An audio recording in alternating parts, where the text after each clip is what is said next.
Hi, I'm Jim McCann, founder of 1-800-Flowers. We created this podcast to share the wonderful people we get to interact with, we get to meet, we get to know, and most importantly, get to learn from. So I invite you to join us on this journey here on the Celebrations Chatter podcast. So we're here today, we have a combined discussion going on today, some nice people chatting with us. First on that list is Brian Halligan. Brian's a new acquaintance. We've only recently began to get to know one another. Brian's a really interesting guy, a technologist, an entrepreneur, a business manager. Most recently created a company that he's run for about 15 years called HubSpot, which is in the CRM space. Then you said, wait a minute, if everybody's going to be focused on the Fortune 500, there's a whole lot of people, companies, and businesses that fall below that. And let me focus there and let me bring consumer marketing to the space to help a small business, which might only have 2, 3, 4 people, get world-class tools to manage and market their company. And then I'll grow with them. And I think that was a great insight. And I think I heard you say one time that, yeah, if you have to have a good idea, it has to be an idea that no one else think will work. And clearly you made that work there. Since then, now you're executive chairman and you're focused on a new fund, which is called Propeller, which is all about investing at the intersection of all things climate and all things ocean and how they might solve, and we'll certainly get into that. And joining me today from Worth is Josh Campbell, the CEO of Worth, and Paul Stimulus, the president of Worth. And we're here to have a conversation and learn about this. This is the kind of thing, Brian, where the conversation you and I had on the phone recently, we were just having a little bit before, we get to record them and continue the same conversation and share it with our community. Okay. So what did you do before HubSpot? I know you were in tech and I think you were working in large companies. You were mostly on the sales side though? I was in tech. Right out of school, I joined an early stage software company called PTC. Joined early. I was like their 5th secretary, and I was like the secretary to the head of sales. And so back then you had those little manila envelopes that they passed memos around, and you'd be like certain ones, and I was on the cross it out. Yep, I was in the secretarial pool. Yeah. And that it must have been pretty good secretary to the head of sales, and I kind of just worked my way up. And I had a good run there. I started real early, the company scaled, and I left when it was probably 5,000 people, 10 billion market cap. Learned a lot, and well, you had great formal education. That sounds like great finishing school. It was great. I learned a ton. And then that was sort of like a very sales-driven company. We sold CAD software. It's terrific. And then I did a startup called Groove Networks, which ended up getting acquired by Microsoft. And the founder of that was sort of the That sounds good. It was pretty good. Was the father of Lotus Notes. And he was very, very product, he was a product visionary, real visionary. So that was a very different company, very product-centric, engineering-centric, focused on the future.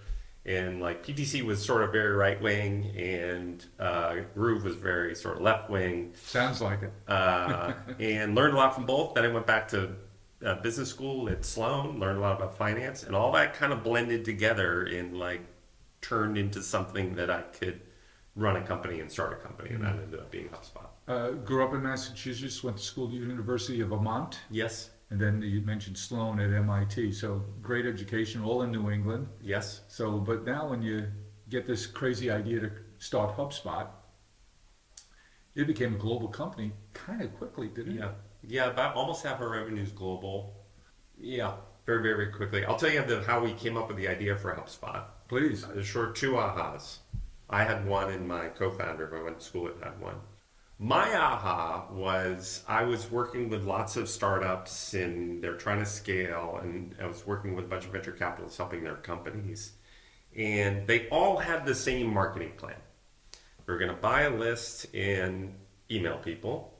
They were going to hire a bunch of sales reps and cold call. They were going to do as much advertising as they could afford, and they were going to spend a bunch of money on PR. And they all did the exact same stuff. None of it worked. None of it worked. None of it worked. And it was like, you know what was interesting about it is my aha was people are sick and tired of being marketed to and getting good at blocking it, whether that's caller ID, blocking the phone calls out, spam protection, blocking the emails out. Or having people like you just hanging up on people. Yes, ad blocker, being like, at the time, DVR was a new technology, so it's just, I was like, wow, marketing's changing. My eventual co-founder, Dharmesh, this is 100 years ago, started blogging. He had an early tech blog. Tech, Worth would like that. And he would blog like twice a week, kind of casually. If you heard an interesting speaker, would blog about it. And I was comparing the 8 or 9 companies I was working with and looking at how much website traffic they had versus his crappy little blog that he didn't spend much time on. And he had 1,000 times more interest in his real crap blog than any of mine. Because kind of wealthy venture-backed startups. Because he was putting chum in the water there. He was putting things that people wanted to come to, not run away from. And we started describing that as there's 2 different worlds. There's outbound marketing, which my folks were doing, interrupting their way into people's lives. And then we described what Dharmesh was doing was inbound marketing, creating content, pulling people into Google and social and other blogs. And we started describing the world that way. Some people were like, yeah, you're onto something. And then we tried to do it, and it was complicated. You had to put it in a website, you had to put it in social media tools and CRM and market. Complicated. So we built kind of a modern marketing platform and eventually a CRM platform to enable mere mortals to pull this stuff up. But you say eventually CRM. CRM is what you're known for now. Yes. But you didn't start out with that as the intent. It started out to create digital marketing tools. Yes, to get visitors to your website. Now we've gone from visitors to leads to all the way through to servicing your customers. Yeah. And that was one aha. What was the second? The second aha was really my co-founder there, creating content, pulling people in. Like there's a new way to capture people's interest. You didn't have to advertise on somebody else's asset. You could create your own asset. It's so cheap. Yeah. And there was a terrific New Yorker cartoon back then, and you may guys remember it. There's a dog kind of typing on the internet, and there's another dog looking over his shoulder. But what are you doing typing on that thing? And the dog typing on the internet said, you know, the great thing about the internet is nobody knows you're a dog. And he's right. Nobody did know you're a dog. And so we enabled small, medium, scaling companies to do that. And we started with little tiny companies. Now a lot of big companies use our product. How'd you come up with the name? It's a double entendre in Boston. So Oliver Wendell Holmes, a long, long time ago, referred to Boston as the hub of the universe. Right. And so HubSpot is sort of the hub of the universe. And like, how do you turn your business into a hub on the internet? That's great. Yes. I had to look up what double entendre meant. And who said it was the hub of the universe? And I love that you use the marketing funnel. I think anyone who's been in sales and marketing talks about driving top end of the funnel and pulling them through. So now, who owns the relationship with HubSpot in an organization? Is it sales? Is it marketing? Is it both? Is it growth? This new role? I mean, Yes. Most of our customers now use it for marketing, sales, service. And there's a new persona inside of most companies that are scaling. They have an ops persona that sort of runs the machine. And oftentimes that revenue ops person, or sometimes they're called growth people, own the HubSpot system across the whole end-to-end system. I used to like that idea of a funnel. But I think it misses something. I like the idea of describing your go-to-market as a flywheel with like marketing is pulling in the beginning and then sales closes them and then service delights them. And then if I ask my customers, why did you buy HubSpot? Like, was it our marketing? Was there great selling? Like, what was it? Almost everyone tells us, well, we used it in our last company or a friend told us. So like your customers are your best source of leads. So I kind of think of it as a flywheel versus a funnel nowadays. and to your point, retention's as important or more important than new customer acquisition. Because almost every business now is a subscription business. Yeah. But what I liked about your plan was you looked at the world in a stratified fashion and said, Fortune 500 we're not going to pay any attention to. But then there's everything else out there. But you went even further in your philosophy, which says, if it's a two-person shop, I don't want them to go start someplace else and then figure out how do I get them to switch to me when they grow up a little bit. I'm going to give them a $50 a month entry price point so they don't have to move away. Yeah.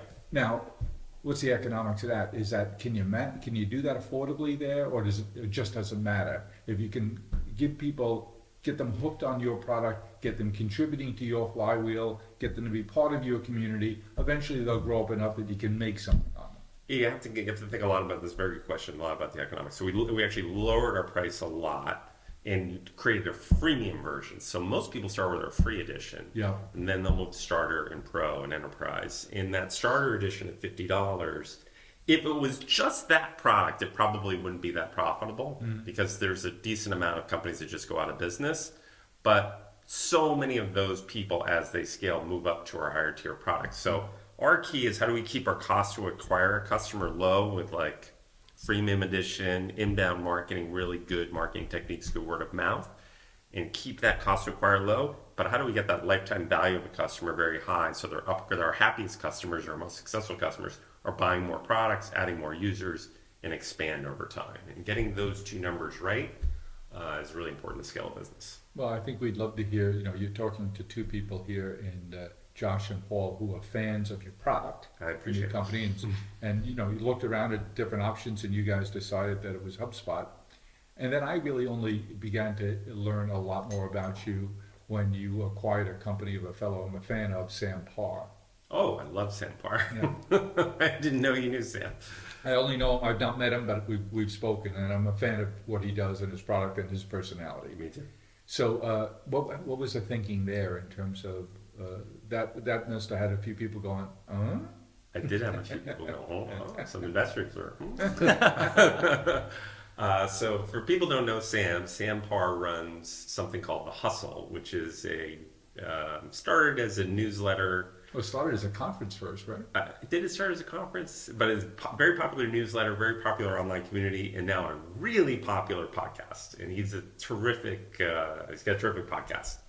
With his buddy Sean. Yes. We largely did it for the podcast. Podcasts are hard to do. You guys are skilled at it. And we hadn't figured that out yet. We had a fantastic blog. We're fantastic at search engine optimization. We were very good at product-led growth.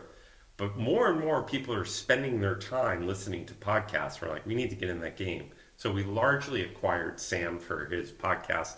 He also had a killer newsletter and a killer following. Yeah. We kind of like that too. So his newsletter, we weren't that good at newsletters. Newsletters. Yes. And we weren't great at newsletters, and we were actually pretty bad at podcasting. So like he was great at the things we weren't very good at the marketing side. Yeah. And I think it also added a little bit of an edge to our brand that I really liked. I think Yeah, Sam's got a yeah. little edge that was pretty cool. Sam's famous for creating The Hustle.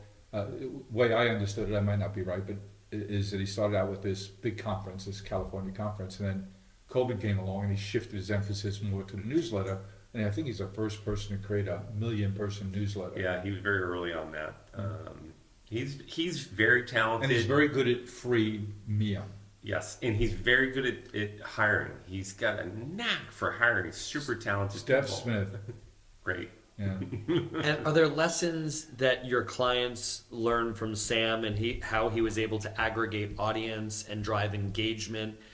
Is that part of that where there's a lot of things there that probably your clients would love to understand on how he was able to build that business and engage his existing sort of database? I think it comes to we were talking earlier about Seth Godin. I'm a big fan of Seth Godin. Yeah.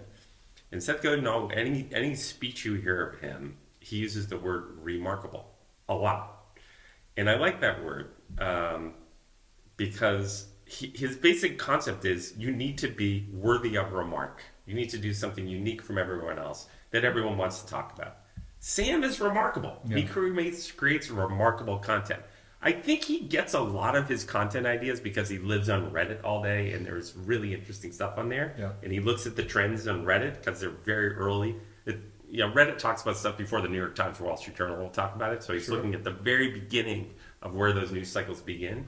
And he focuses on interesting stories and he writes about them and he talks about them. He also has interesting guests on his podcast. Plus, he's just naturally curious. Yes, he's very naturally And, curious. he'll drill down and he'll ask you really embarrassing things about your numbers. I mean, like he really wants to know, well, don't tell me the version that you've been telling for 5 years.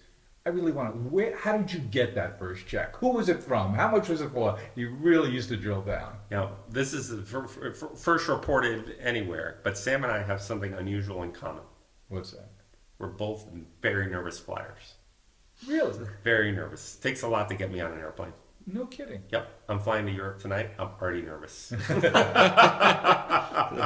Bring the booze, please. So you take the train down from Boston to New York usually? Always. Oh, Never that's- fly. wow. Never fly. I didn't realize that about Sam. I was in LA this past weekend. We both were there Milken. together, Milken, and I was out for a jog, and I'm listening to Sam's podcast called The First Million with Sean, and they were one of the entrepreneurs I had on had a new hearing aid business, and Sam revealed that he's very hard of hearing and will be one of their first customers. That's the first I'd heard that. The hearing aid business has been some regulatory changes that are going to really open things up. Where Dramatic. you buy one in Yeah. CVS, you don't need the, Prescription. they're going to get cheaper and better. Yep. Which I'm looking forward to someday. And Apple's going to play a big role, is my understanding from hearing that dialogue. Oh, I didn't over know the that. weekend. Yeah, it's devices, it's glasses. It sounds like everyone's expecting them to have a really killer product there. Yeah.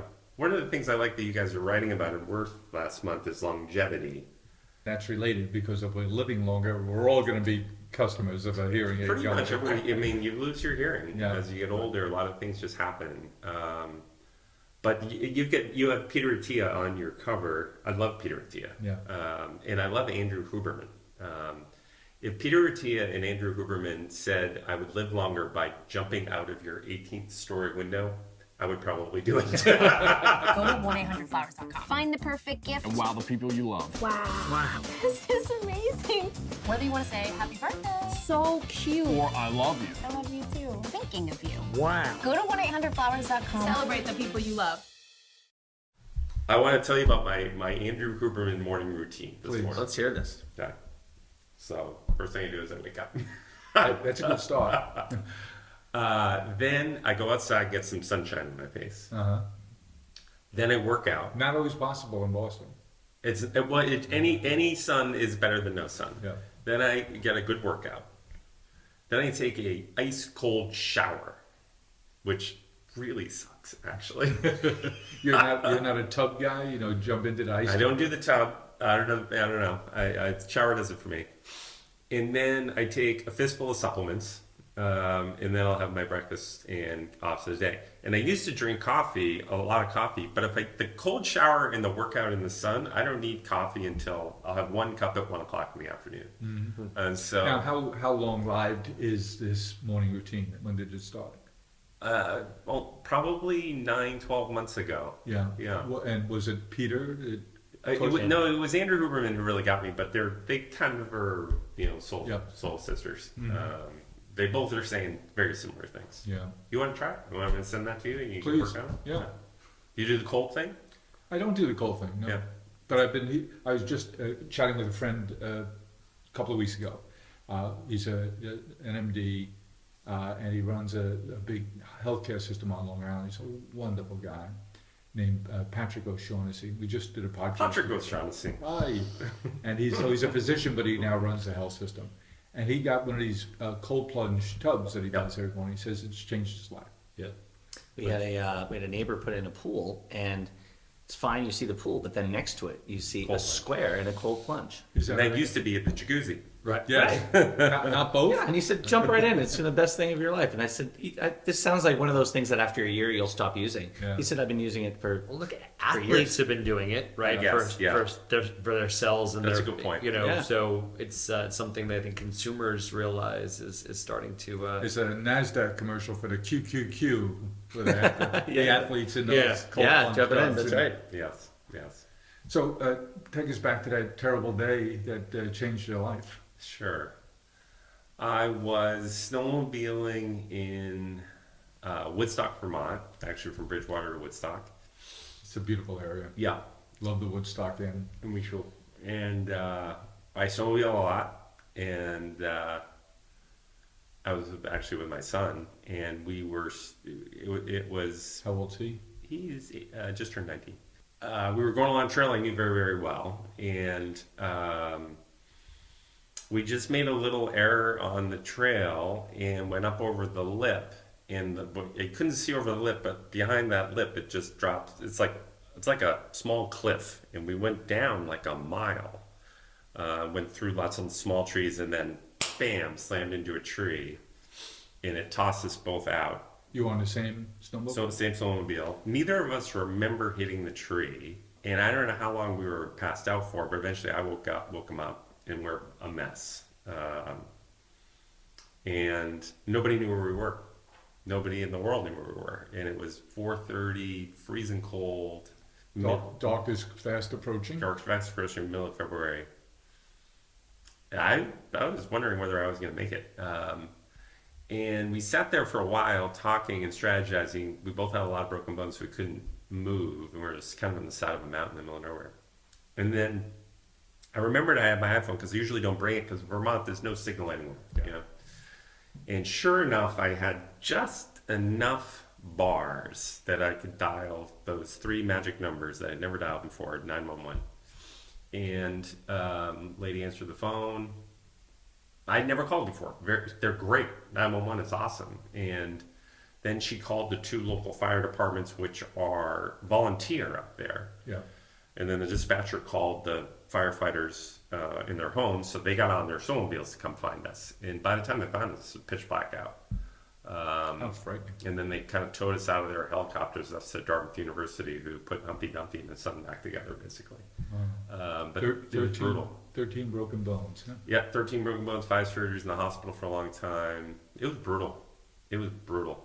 It was a wake-up call, though. I was like, if I get out of this, you know, I want to live my life differently. I want to work on something different career-wise. And At that time, you're still CEO of HubSpot, yes. and now you have to rely on other people, obviously. Yep, a terrific woman took over for me while I was gone. It's interesting, the HubSpot board meeting had happened the week before, and we had had a conversation. It was on the agenda, the run over by the bus scenario. What happens if Brian gets run over by a bus? And it wasn't a bus, it was a snowmobile.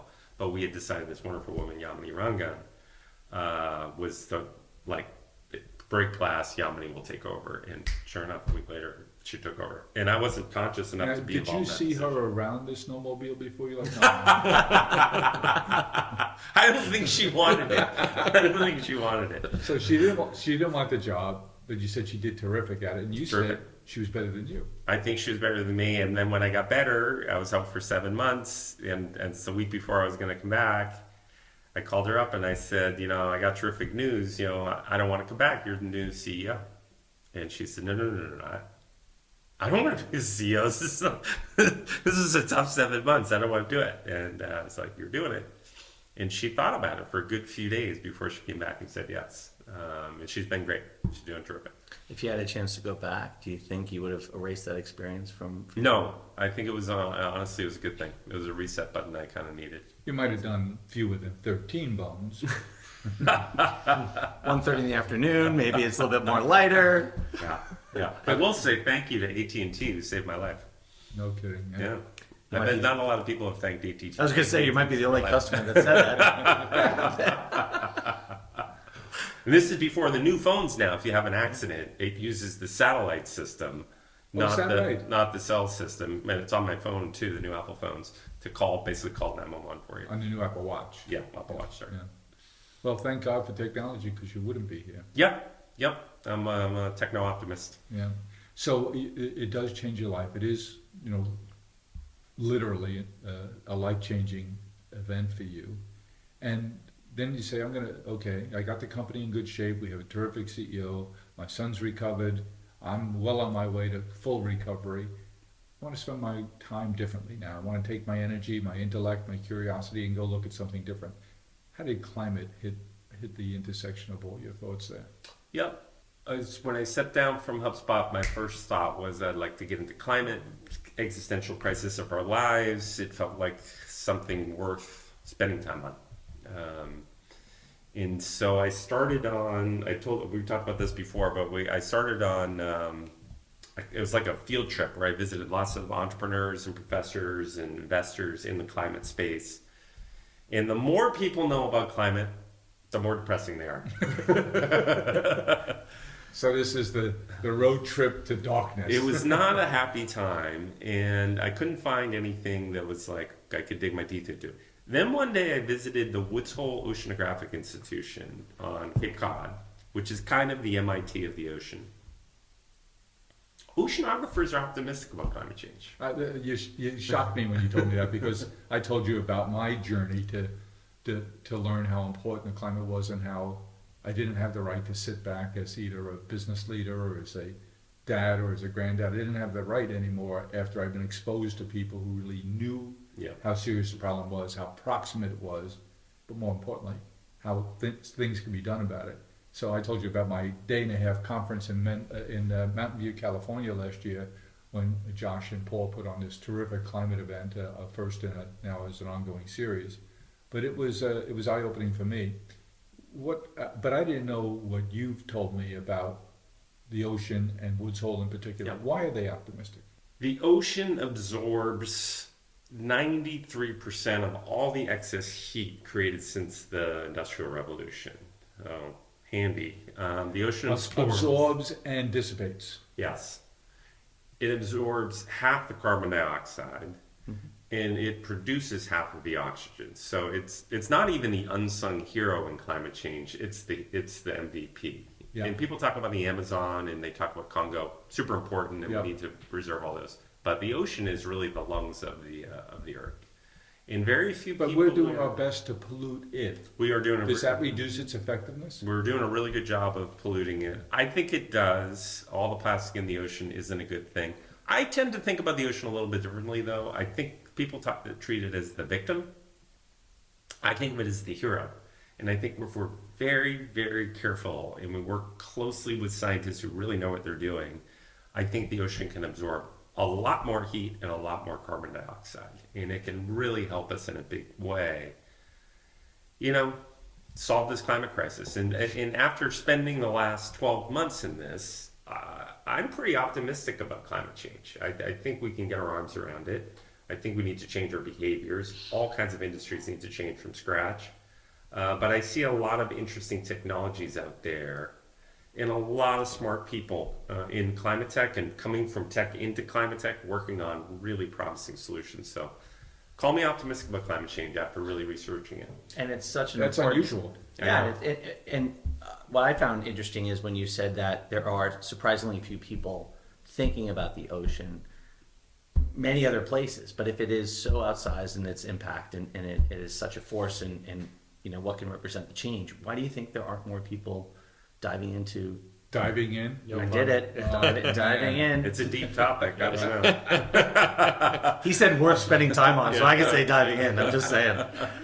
Double entendre, something about that earlier. I think the ocean's hard. I think it's cold and it's deep and it's unforgiving.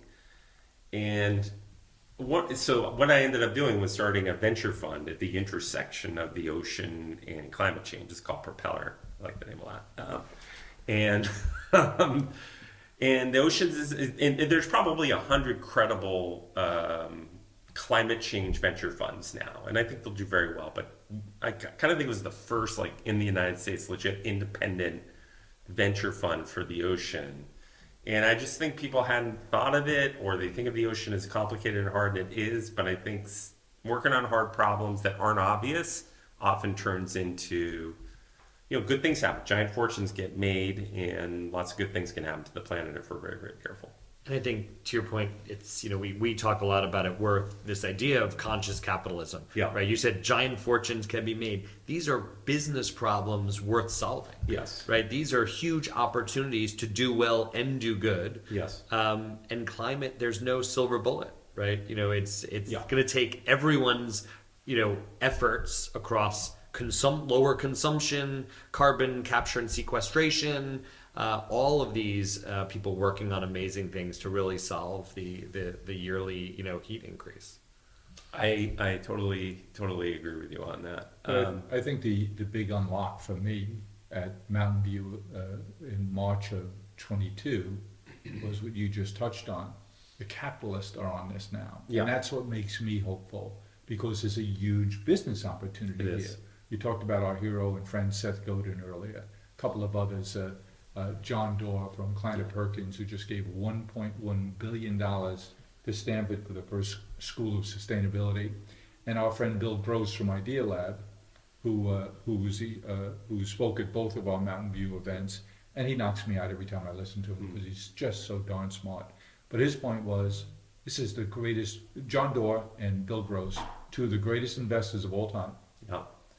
both think this is the greatest investment opportunity they've ever seen in their lifetime. that gives me hope. Yeah. When you can unleash the capitalist system, all that energy, all that knowledge, all that ingenuity and capital, I get more hopeful that there'll be solutions. Yeah, I do too. I call myself an impact capitalist, and I think it's important we get the vectors of capitalism aligned with the vectors of climate change. And we're doing a bunch of cool stuff. I'll tell you about one. I know you guys run Worth magazine, so I'm going to tell you about one cool company that we're looking at right now. It's called Navier. Have you guys heard of Navier? No. I'm not. There's a terrific woman, PhD from MIT, who runs it, and she reminds me of like a Elon Musk of the ocean. And she's built a 30-foot boat that is electric, a la Tesla, and and you worry like a boat, it's electric, run out of energy in the middle of the ocean, and then you're screwed. The power charge lasts a long time. The reason it lasts a long time is it hydrofoils, so it pops up in the ocean at a certain speed. Yeah. And so the drag is much lower, so it can go 75 nautical miles without a charge. And then the other thing that's interesting about it is she's got a whole bunch of people from Tesla and Uber and Google X. She's got an amazing team that are at the cutting edge of autonomy.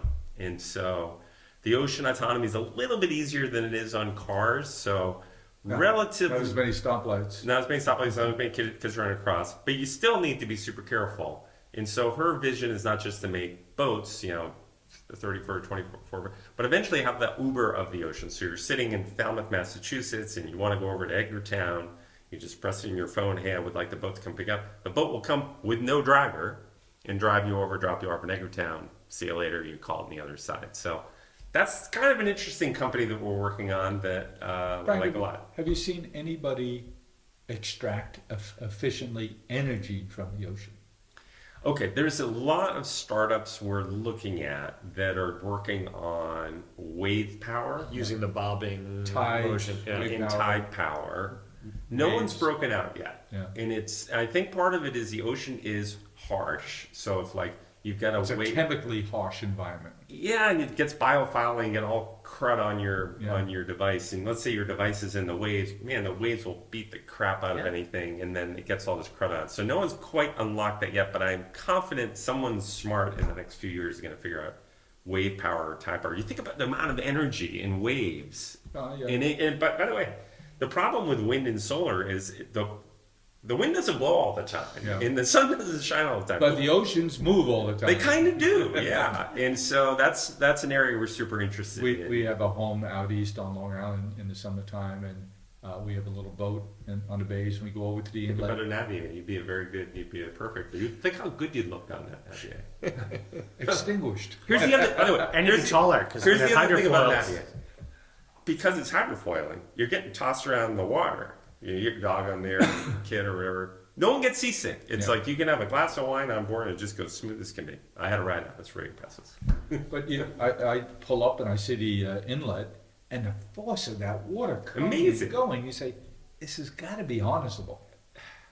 No one's unlocked it yet. Yeah. A lot of smart people are working, mostly in Europe, actually. Yeah, Europeans are kind of ahead of the Americans on a lot of climate stuff. And how do you feel about a controversial topic in these parts, that is Mid-Atlantic and New England area, about wind farms offshore? Yeah, I think the most promising new thing that's happened in wind farms are these floating offshore wind farms, which are very far away and people can't see them. They are less likely to be hit by a whale. Because they're too far out. And they're less likely to be in a fishing lane. And so that's a new technology that's just coming on that I'm optimistic about. Companies like Ørsted and companies like that are investing in it. So I think you'll see a big wave. That's the next wave. The first wave's been super controversial. I think the floating offshore will be much less controversial. So he makes the pun, no super- comment. The waves, Super Bowl. thing, no the comment. waves keep coming. I see how this goes. Okay. Super bullshit. So where in Europe are you headed to? I'm actually going to Monaco. Of course you are. Speaking actually of boats, closing Say hello to the prince for us. I'm meeting with so the prince is very Big in oceans. Exactly. So I'm Yeah. meeting with his team to talk about Propeller. Yeah. Yeah. Well, that's terrific. This is the first of what I hope will be a lot of conversations. That'd be I'm great. conscious of your time. That'd I be want you to get to the airport on time so you can begin worrying in earnest. Thank you for having me. Brian, thanks. Pleasure, doctor. Doctor. Thank you, sir. There's no day like a birthday. It's a time to celebrate. Every year, every wish that brought you to this point. Wrapped in birthday love, toasting a future as bright as the moment before you. The best gift is each other. Well, I hope you enjoyed what you heard, and I know I'll be sharing it forward. I hope you get to as well. Let's keep the conversation going. Follow me along on Twitter at Jim1800Flowers and on LinkedIn at Jim McCann. Hope to talk to you soon.